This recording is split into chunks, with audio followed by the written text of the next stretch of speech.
I just got off the phone.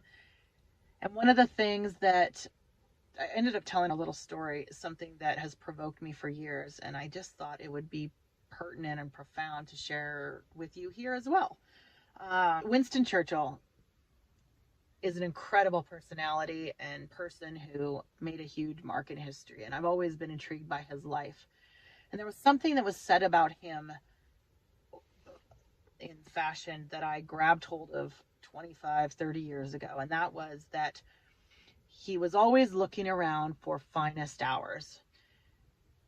And it wasn't just that he was looking around for the finest hours. He was always preparing for his finest moment or finest hours. And so there was something about what was said. I can't give you the exact quote, but it struck me that he lived his life expecting that in the future, someday, he was going to be proverbially tapped on the shoulder and given an opportunity to do something great, and that he needed to be prepared.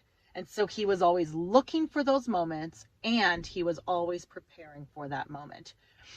Many people, they're never looking for those moments. And when those moments come, they don't even see them. They pass right by them because they don't recognize them. And second, many people might be looking for those moments, but they're not prepared when that moment comes. And so that opportunity never has the weight of what it could be because they weren't prepared. And so you need to be looking for your opportunity. You need to be looking for finest moments, looking around for your finest hours.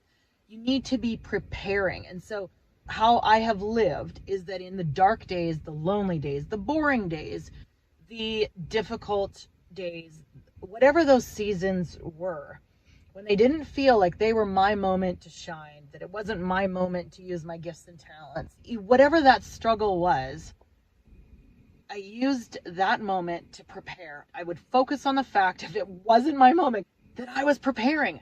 So what is it to prepare for your finest moment? I encourage you, if you're a musician, then you're practicing, you're training, you're preparing for your finest moments.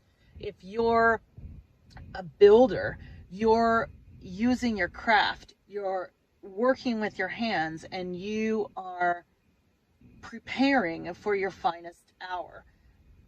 You want to use the skills that you have. You want to use the passion that's in your heart, the talents that you have, and refine them and develop them so that when your moment comes, you're ready for it. So many people are not ready, and many people don't even see those moments, but you don't have to be one of them. You can walk around with your head held high, looking for finest hours and preparing for finest hours. I'll see you next time.